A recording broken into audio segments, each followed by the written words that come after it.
Friends, welcome to சமையல் புதிதம். இன்னைக்கு நம்ம வீடியோவில் பார்க்க போகிற ரெசிபி சப்பாத்தி, இட்லி, தோசை, நான், ரொட்டி, ஊத்தப்பம், காரப்பணியாரம் இது எல்லாத்துக்கும் வச்சு சாப்பிட்ற மாதிரி ரொம்ப எளிமையாகவும் சுவையாகவும் செய்யக்கூடிய சட்னி ரெசிபி பார்க்க போகிறோம்.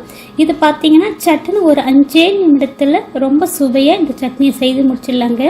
இந்த சட்னி வீடியோவை முழுமையாக பார்த்துட்டு இதே முறையில் இதே அளவோட நீங்கள் செய்து பார்த்துட்டு எப்படி வந்துச்சுன்னு உங்களுடைய கருத்துக்களை ஷேர் பண்ணுங்கள்.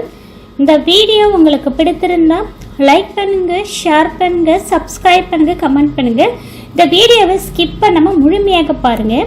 இப்போ வாங்க இந்த எளிமையாகவும் சுவையாகவும் செய்யக்கூடிய சட்னி ரெசிபி பார்க்கலாம். இப்போ சட்னி செய்யறதுக்கு மிக்சி ஜாரில் 200 கிராம் அளவுக்கு சின்ன வெங்காயம் தோலை நீக்கிட்டு சேர்த்துருக்கேன். பூண்டு பற்கள் ஒரு 10 பூண்டு பற்கள் சேர்த்துருக்கேன். தோலோட சின்ன சைஸ் பூண்டு பற்கள்னால 10 சேர்த்துருக்கேன். நீங்கள் பெரிய சைஸ் பூண்டு பற்கள் சேர்க்குற மாதிரி தான் ஒரு 3-4 பூண்டு பற்கள் மட்டும் சேர்த்துக்குங்க.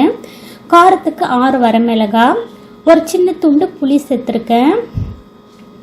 இதுக்கு தேவைக்கேற்ப கல்லுப்பு கொஞ்சமாக சேர்த்துக்கலாம். இப்போ இதோட தண்ணிலாம் எதுவும் சேர்க்கக்கூடாதுங்க. கொஞ்சமாக ஒரு 1/4 டீஸ்பூன் அளவுக்கு நல்லெண்ணெய் சேர்த்துக்குங்க. எண்ணெய் சேர்த்து நல்லா பல்ஸ் மோடில் கொஞ்சம் கொரப்பாக விட்டு அரைச்சிட்டு வரலாங்க. ரொம்ப நைஸாக அரைக்கக்கூடாது சட்னி, கொஞ்சம் கொரப்பாக இருக்கணுங்க. அப்போ தான் ரொம்ப ருசியாக இருக்கும். இப்போ சட்னியை அரைச்சிட்டு வந்து ஒரு பவுலில் மாற்றிருக்கேன். இப்போ சட்னிக்கு தாளிப்பு கொடுத்துக்கலாங்க.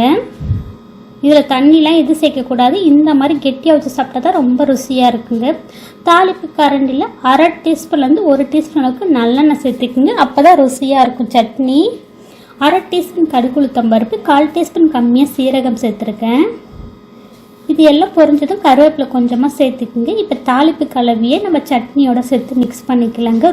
நம்ம வதக்காமல் பச்சை அரைச்சிக்கிறதுனால ரொம்ப பச்சை வாசனைலாம் எதுவும் தெரியாதுங்க. நம்ம தாளிப்பு கலவையை சுட சுட நல்லெண்ணெய் சேர்த்துருக்கோம். அதனால் அந்த பச்சை வாசனை கொஞ்சம் கூட தெரியாதுங்க. ரொம்ப ருசியாக இருக்கும். ரொம்ப ஈஸியாகவும் செய்யக்கூடிய சட்னி ரெசிபி. இட்லிக்கு, தோசைக்கு, சப்பாத்திக்கெலாம் ரொம்ப அருமையாக இருக்கும். இந்த மாதிரி நீங்கள் வெங்காய சட்னி ஒரு முறை ட்ரை பண்ணி பாருங்கள்.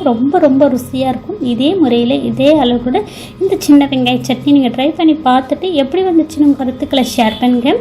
இந்த வீடியோ உங்களுக்கு பிடித்திருந்தால் லைக் பண்ணுங்கள், ஷேர் பண்ணுங்கள், சப்ஸ்கிரைப் பண்ணுங்கள், கமெண்ட் பண்ணுங்கள். வீடியோவை முழுமையாக ஸ்கிப் பண்ணாமல் பார்த்ததுக்கு நன்றி.